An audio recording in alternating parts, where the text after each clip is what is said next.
Good morning बच्चों। कल मैंने आपको जनसंख्या वृद्धि के बारे में बताया था कि किस तरह से 1901 से लेकर 2011 के बीच में भारत में जनसंख्या में वृद्धि हुई और कुछ ऐसे समय अवधि भी थी जहाँ पर जनसंख्या स्थिर थी। और जैसे 1951 के बाद जब हमारा देश स्वतंत्र हुआ तो जनसंख्या विस्फोट की अवधि कहा जाता है 1951 से लेकर 81 के बीच में। जब देश आज़ाद हो गया, देश में काफ़ी सारी सुविधाएं लोगों को मिली और स्वतंत्रता के बाद पाकिस्तान से आने वाले लोग और कहीं और आसपास लोग आकर हिंदुस्तान में आकर रहे, भारत में आकर बसे हैं, जिसकी वजह से जनसंख्या में वृद्धि हुई। इस ईयर अवधि को जो कहा जाता है जनसंख्या विस्फोट की अवधि कहा जाता है। इस समय बहुत ज़्यादा मात्रा में जनसंख्या में वृद्धि हुई थी। लेकिन आज मैं आपको पढ़ाऊँगी जनसंख्या वृद्धि की क्षेत्रीय विभिन्नताएँ। जनसंख्या में जो हर क्षेत्र में अलग अलग तरह की विभिन्नताएं पाई जाती हैं। आपको मैंने पहले भी पढ़ा दिया है कि जनसंख्या जो है ज़्यादा कहाँ रहना पसंद करती है, जहाँ पर उन्हें पूरी सुविधाएं मिले। जैसे मैदानी भाग है जहाँ पर जल की उपलब्धता हो, प्राकृतिक संसाधन मिले, परिवहन के साधन हो, वहीं पर जनसंख्या ज़्यादा निवास करना पसंद करती है। और जो ऐसी जगहें हैं जहाँ पर मनुष्य की पहुँच नहीं है या फिर ऊंचे पर्वत है, सूखा मरुस्थल है, वहाँ पर जनसंख्या कम निवास करती है। इस वजह से कई ऐसी जगहें हैं जहाँ पर लोग जनसंख्या के साथ बढ़ने के लिए ज़्यादा जागरूक हो गए हैं कि साक्षरता बढ़ गई है, वहाँ पर लोगों को ज्ञान हो गया है जनसंख्या का और उन्होंने अपनी जनसंख्या को कंट्रोल कर लिया है। वहाँ पर भी जनसंख्या वृद्धि दर जो है कम हो गई है। अगर हम बात करते हैं देश की पूरे, तो उसमें हम भारत देश में देखते हैं कि भारत का जो दक्षिण भाग है उसमें जनसंख्या वृद्धि की दर जो है वो कम है और भारत के उत्तर भाग में जनसंख्या वृद्धि की दर ऊंची है। जैसे ये देखिए, ये भारत का उत्तरी भाग है, ये दक्षिणी भाग है। दक्षिणी भाग में भारत में जनसंख्या वृद्धि की दर कम है और उत्तरी भाग में जनसंख्या वृद्धि की दर ऊंची है। और आप पहले पूरे मानचित्र को देखिए अच्छे ढंग से। ये भारत का उत्तर है, ये पश्चिम है, ये दक्षिण है और ये पूरब है।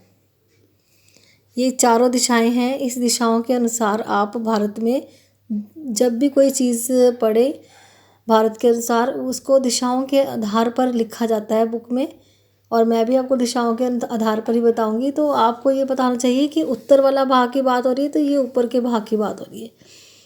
भारत के बीच में ये कर्क रेखा निकलती है, ये भारत को दो भागों में बांट रही है और ये उत्तर का भाग है, ये दक्षिण का भाग है।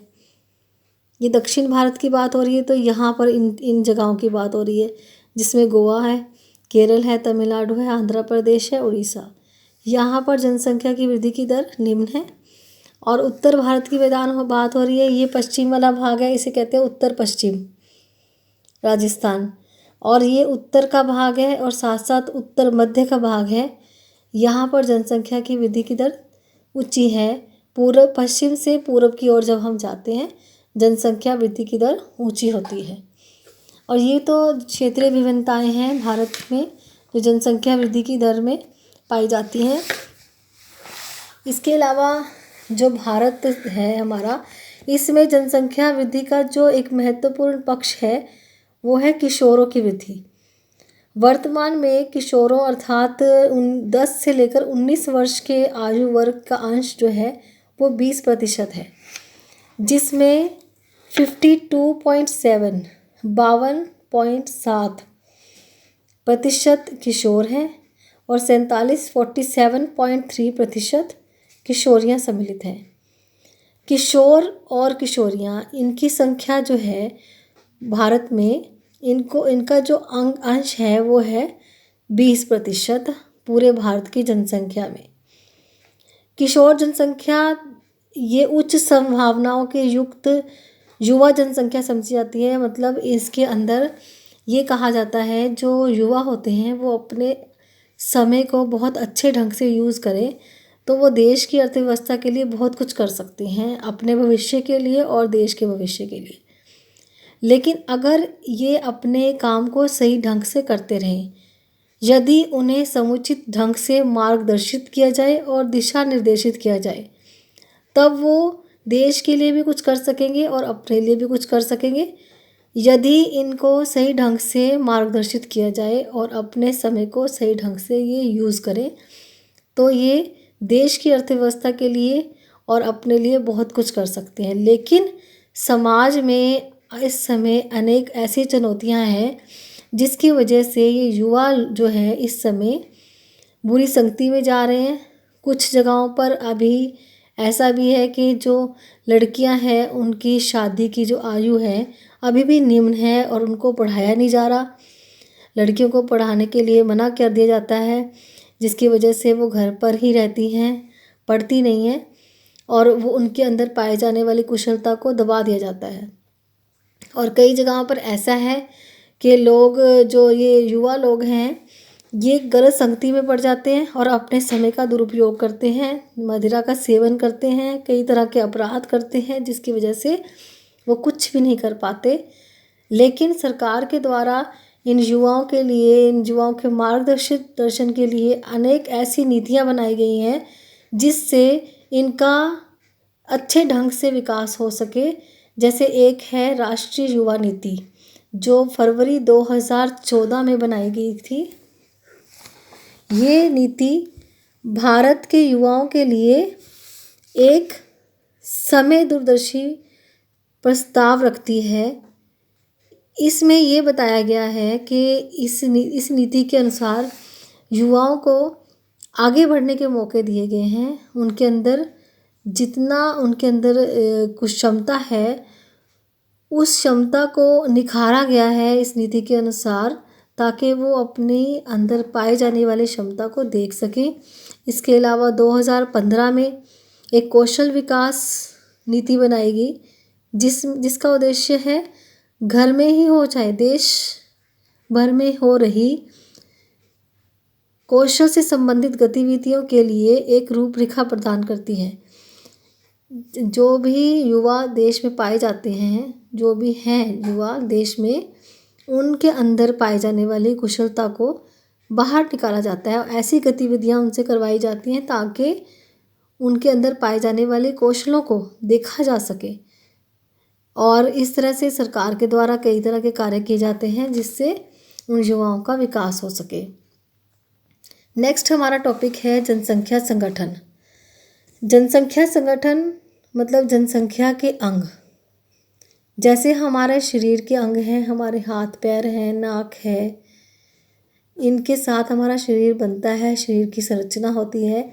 बिल्कुल वैसे ही जनसंख्या की संरचना जो है उसके अंदर अलग अलग तरह की जातियाँ, भाषा, धर्म, साक्षरता, शिक्षा, व्यावसायिक विशेषताएं, ग्रामीण जनसंख्या, नगरीय जनसंख्या, धर्म, इन सब चीज़ों के साथ जनसंख्या की संरचना होती है। ये सब मिलकर जनसंख्या को बनाते हैं। इनको जनसंख्या का अंग भी कहा जाता है। जैसे शरीर के अंग हैं वैसे ही जनसंख्या के अंग कौन से हैं? धर्म, भाषा, जनजातियाँ, मानवीय लक्षण और साक्षरता, शिक्षा, व्यावसायिक विभिन्नताएं और साथ साथ ग्रामीण और नगरीय संरचना। ये सारी क्या है? जनसंख्या के अंग हैं। इनको ही मिलाकर जनसंख्या बनती है। जैसे अगर हम भारत की एग्जाम्पल लेते हैं, भारत के बारे में हम पढ़ रहे हैं इस बुक में। भारत एक बहुत ही विशाल देश है। इसमें अलग अलग धर्मों के लोग रहते हैं, अलग अलग भाषाएं बोलने वाले लोग रहते हैं। बहुत सारी जनसंख्या भारत की गाँव में रहती है, कुछ जनसंख्या नगरों में भी रहती है।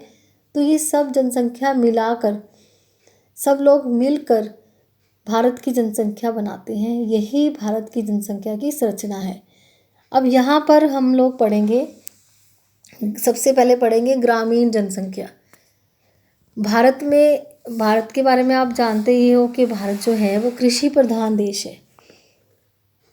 इसलिए भारत की जो अधिकतर जनसंख्या है वो गांव में निवास करती है।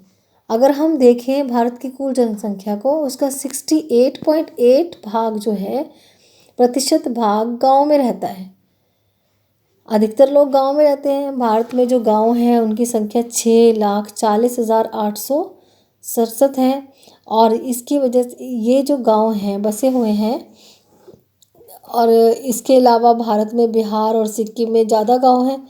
अधिक लोग जनसंख्या जो है वो गांव में रहती है। भारत में बिहार और सिक्किम में अधिकतर जनसंख्या गांव में रहती है।